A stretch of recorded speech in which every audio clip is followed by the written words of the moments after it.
Hello friends, स्वागत है आपका अपने यूट्यूब चैनल में एक नई वीडियो के साथ। तो जैसे कि आज हम इस वीडियो में बात करने जा रहे हैं 2906 पदों पर वर्तमान में चल रही उत्तराखंड में बेसिक शिक्षक भर्ती के बारे में। तो उत्तराखंड बेसिक शिक्षक भर्ती में जो बीएड ब्रिज कोर्स थे इनको भी बाहर कर दिया गया है। इनकी भर्ती से इनको भी बाहर कर दिया गया है। तो जैसा कि हाई कोर्ट ने या सुप्रीम कोर्ट ने इसमें कहा था कि जो ब्रिज कोर्स है और बीएड ब्रिज कोर्स है, इसके लिए भी अलग से एक पैटर्न बनाने के लिए कहा गया था एनसीईटी को, और इसके लिए दिशा निर्देश भी दिए गए थे और 1 साल का भी समय इसमें दिया गया है कि जो बीएड है इसको भी ब्रिज कोर्स कराने हेतु जो है सुझाव दिया गया था। तो अब ऐसी स्थिति में जो शासन है यानी कि प्रशासन ने इसमें जो बीएड ब्रिज कोर्स है, जो लगातार दबाव बना रहे थे सरकार पे कि ब्रिज कोर्स को भी जो बेसिक शिक्षक भर्ती है इसमें शामिल करने के लिए, तो इसमें आज साफ साफ इसमें कह दिया गया है कि इनको अब इस भर्ती से बाहर कर दिया जाएगा। इनकी इससे बाहर कर दिया गया है, तो इसमें इनको मौका नहीं मिलने जा रहा है। जानेंगे और साथ ही साथ जानेंगे कि क्या बीएड को फिर से मौका मिलने की संभावनाएं हैं या क्या मिल सकती है, तो इस बारे में भी जानेंगे। साथ ही साथ जानेंगे उत्तराखंड में अतिथि शिक्षक नई भर्ती के बारे में जानने वाले हैं, और 110 शिक्षकों को नियुक्ति पत्र प्राप्त हो गए हैं। कल बेसिक शिक्षक जो भर्ती वर्तमान में चल रहे हैं उसकी सापेक्ष जो तीसरे चरण की काउंसलिंग हुई है, जिसमें कल 110 अभ्यर्थियों को नियुक्ति पत्र दिए गए हैं। और जो डीएलएड प्रशिक्षक हैं उनकी मांग है कि जो भर्ती है उसको नए सिरे से शुरू किया जाए, क्योंकि दिसंबर में लगभग 650 के आसपास जो डीएलएड प्रशिक्षक हैं ये अपना कोर्स कंप्लीट कर रहे हैं। उसके बाद जनवरी में से नए सिरे से भर्ती कराने की इनकी मांग उठ रही है। तो पूरी जानकारी आप लोगों को देंगे इस वीडियो में। जो भी नए अपडेट्स हैं बेसिक शिक्षक भर्ती के संबंध में या ब्रिज कोर्स के संबंध में, क्या बीएड को इसमें मौका मिलेगा इस संबंध में, अतिथि शिक्षक भर्ती के संबंध में, तो जानेंगे। बने रहेगा वीडियो में अंत तक। अगर आप लोग चैनल पे नए हैं या अभी तक आप लोगों ने हमारे चैनल को सब्सक्राइब नहीं किया है, तो चैनल को सब्सक्राइब और बेल आइकन को साथ में जरूर प्रेस कीजिएगा, ताकि कोई भी नई वीडियो या नई अपडेट्स आते हैं वो सीधे सीधे आप लोगों तक आसानी से पहुंच सके। इसके लिए बेल आइकन को भी साथ में जरूर प्रेस कीजिएगा। वीडियो अच्छी लगी तो इसको एक लाइक जरूर कीजिएगा। तो बने रहेगा वीडियो में अंत तक। पूरी जानकारी आप लोगों को इस वीडियो के माध्यम से देने वाले हैं। तो जैसा कि आज का न्यूज़पेपर आप लोगों ने पढ़ लिया होगा, नहीं पढ़ा है तो इसी बीच की वीडियो के नीचे डिस्क्रिप्शन पे हमारे टेलीग्राम चैनल, टेलीग्राम ग्रुप और यूट्यूब चैनल का लिंक देखने को मिल जाएगा, जहां पे आपको रोज़ के न्यूज़पेपर देखने को मिल जाते हैं। तो जैसे कि आप लोग देख ही पा रहे हैं, बेसिक शिक्षक भर्ती में शामिल नहीं हो पाएंगे ब्रिज कोर्स वाले अभ्यर्थी, यानी कि जो ब्रिज कोर्सधारी अभ्यर्थी हैं उनको अब इससे बाहर कर दिया जाएगा, ये शामिल इसमें नहीं हो पाएंगे। तो इसमें देख सकते हैं आप लोग, शिक्षा विभाग में बीएड ब्रिज कोर्स टीटी प्रथम योग्यताधारी अभ्यर्थी प्राथमिक शिक्षक भर्ती में शामिल नहीं हो पाएंगे। वर्तमान में चल रही भर्ती प्रक्रिया में ब्रिज कोर्स करने वाले लोग शासन पर दबाव बनाकर इसमें शामिल होना चाह रहे थे। इसके बाद जो शिक्षा निदेशालय की ओर से इस संबंध में शासन से निर्देश मांगे गए थे, जिसके क्रम में अब अपर सचिव जो एमएम सेमवाल जी है की ओर से निदेशालय को पत्र भेजकर जिले में चल रही भर्ती प्रक्रिया, वर्तमान में प्रचलित सेवा नियमावली, उत्तराखंड राज्य की प्रारंभिक शिक्षा सेवा नियमावली 2012 के प्रावधानों के अनुसार ही जो है कराए जाने के निर्देश जारी किए हैं। यानी कि जो ये भर्ती है ये नियमावली 2012 की जो नियमावली है, प्राथमिक शिक्षा भर्ती सेवा नियमावली, तो इसके अनुसार ही इसको भर्ती कराने के निर्देश दिए गए हैं। तो अगर बात करें जो बीएड ब्रिज कोर्स वाले हैं, पहले क्या होता था कि बीएड को भी इसमें मौका दिया जा सकता था।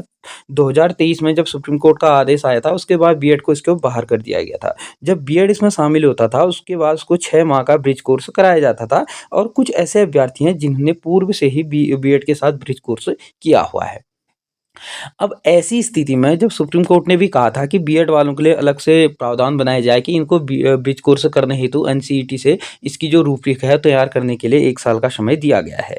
अब ऐसी स्थिति में जो है वर्तमान में जो ब्रिज कोर्सधारी थे वो सरकार पर दबाव बना रहे थे कि हमको इस भर्ती में शामिल किया जाए। शासन से इसके लिए निर्देश भी मांगे गए थे विभाग के द्वारा, लेकिन इसमें अब शासन स्तर पर जो भी आया होगा, तो मुझे तो लगता नहीं कि शासन ने इसमें कहा होगा कि इनको भी रखा जाए। अगर ऐसा निर्देश दे देते शासन स्तर पे या कैबिनेट में इसका प्रस्ताव रखा जाता तो इसके लिए फिर उन लोगों को इसमें मिल जाता। लेकिन ऐसी स्थिति में जो है इनको शामिल नहीं किया जा रहा है। अब देखने वाली बात होगी कि क्या इनको इसमें मौका मिल पाएगा या नहीं मिल पाएगा। तो जैसे ही कोई नए अपडेट या नई जानकारियाँ आएँगी तो वो आप उनको हमारे चैनल के माध्यम से देखने को मिल जाएँगी। और जैसा कि पूर्व से ही बीएड को इसमें बाहर कर दिया गया है, तो वर्तमान में लगता नहीं है कि अब बीएड को इसमें शामिल किया जाएगा।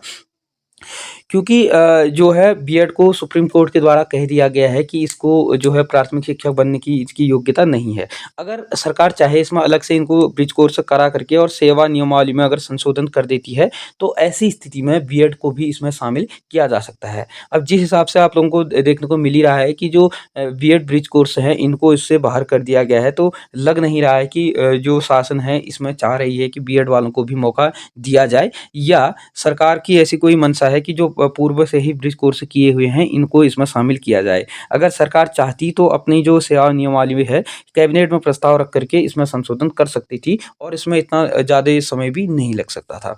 तो अब देखने वाली बात होगी, अब होता है फिर से ये भर्ती लटकने की संभावनाएँ हैं, क्योंकि अब जो ब्रिज कोर्स वाले हैं वो एक बार फिर से हाई कोर्ट या सुप्रीम कोर्ट का रुख अपनाएँगे, और ऐसी स्थिति में जब एक बार ये भर्ती वहाँ चली जाएगी, तो उसके बाद आप लोगों को ये मान के चले कि ये भर्ती फिर से 1 से डेढ़ साल के लिए लटकनी स्वाभाविक है। तो देखो, जो भी नए अपडेट या नई जानकारी आएँगी तो सीधे-सीधे हमारे चैनल के माध्यम से आप लोगों को पता चल जाएँगी। अब अगर बात करें अतिथि शिक्षक भर्ती के बारे में, तो अतिथि शिक्षक आप लोग देख ही पा रहे हैं कि जो अतिथि शिक्षक प्रवक्ता के पद पर नियुक्ति की मांग के लिए धरना पर बैठी हुई हैं। तो क्या है मामला, देखते हैं पहले। कपकोट के गुलेर गांव की जो लैला गोस्वामी हैं, ने समाजशास्त्र में अतिथि शिक्षक प्रवक्ता के पद पर नियुक्ति की मांग को लेकर सीईओ कार्यालय में धरना किया हुआ है। उनने विभाग पर योग्यता की अनदेखी करने का आरोप लगाया है और मांग पूरी होने के साथ ही आंदोलन समाप्त करने की चेतावनी दी है।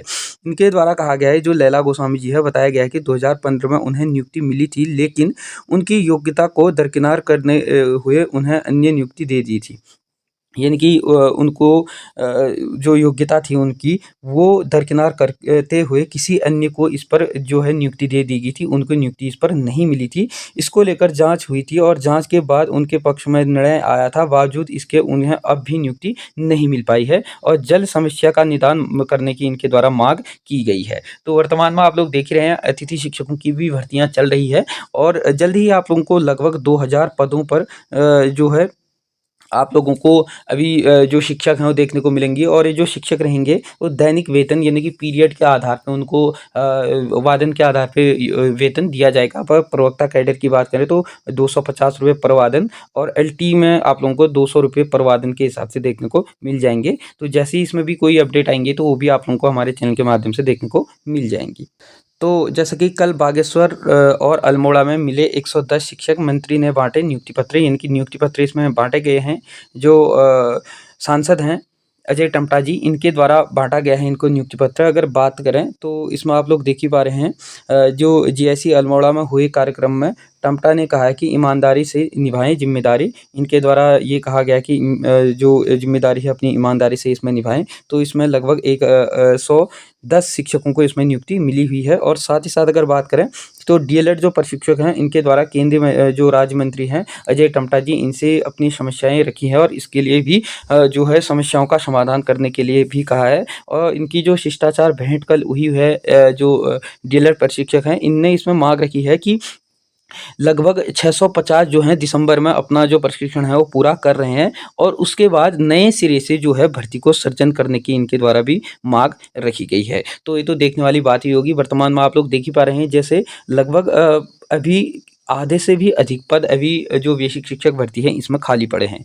क्योंकि पहले ये होता था कि जब भर्ती आती थी उसमें कुछ डीएलएड वाले जो होते थे उनको सबको मिल जाती थी, उसके बाद जो बच जाते थे लगभग आधे से अधिक पद पहले भी बचते थे, तो उस स्थिति में बीएड को मौका दे दिया जाता था। अब जैसे कि अब बीएड को इससे बाहर कर दिया गया है पूर्ण रूप से, और ब्रिज कोर्स को भी अब इसमें नहीं लग पा रहा है कि कहीं से कहीं उनको मौका दिया जाएगा, तो बीएड ब्रिज कोर्स को भी जैसे इसमें बाहर कर दिया गया है, तो ऐसी स्थिति में अभी भी इसमें पद जो है वो लगभग 1000 के आसपास आप लोगों को पद अभी भी वर्तमान में इसमें खाली जाने की संभावना है, क्योंकि डीएलएड वाले अभ्यर्थी मिल ही नहीं पा रहे हैं। क्योंकि 650 जो थे वो डायरेक्ट डीएलएड थे, और अदर राज्य से जो डीएलएड किए हुए थे 1000 के आसपास अभ्यर्थी थे। लगभग 1685 टोटल डीएलएड अभ्यर्थी थे, और जो टोटल पद निकले हुए हैं 2906 पद निकले हुए थे। अब ऐसी स्थिति में जो पद खाली हैं वो नए सिरे से करने की इनके द्वारा माँग की गई हैं, जो डीएलएड धारी हैं। तो आप लोगों को जनवरी या फरवरी में आप लोगों को इसमें जो है नए विज्ञापन देखने को मिल जाएँगे। फिलहाल के लिए संभावनाएँ हैं कि चौथी काउंसलिंग आप लोगों को देखने को मिल जाए। तो जैसे ही इसमें नई अपडेट या नई जानकारियाँ आती हैं, तो सीधे-सीधे हमारे चैनल के माध्यम से आप लोगों को देखने को मिल जाएँगी। वीडियो अच्छी लगी, इन्फॉर्मेटिव लगी तो इस वीडियो को एक लाइक और इसे ज़्यादा से ज़्यादा लोगों को शेयर साथ में ज़रूर कीजिएगा। चैनल पे नए हैं तो चैनल को सब्सक्राइब ज़रूर कीजिएगा। धन्यवाद।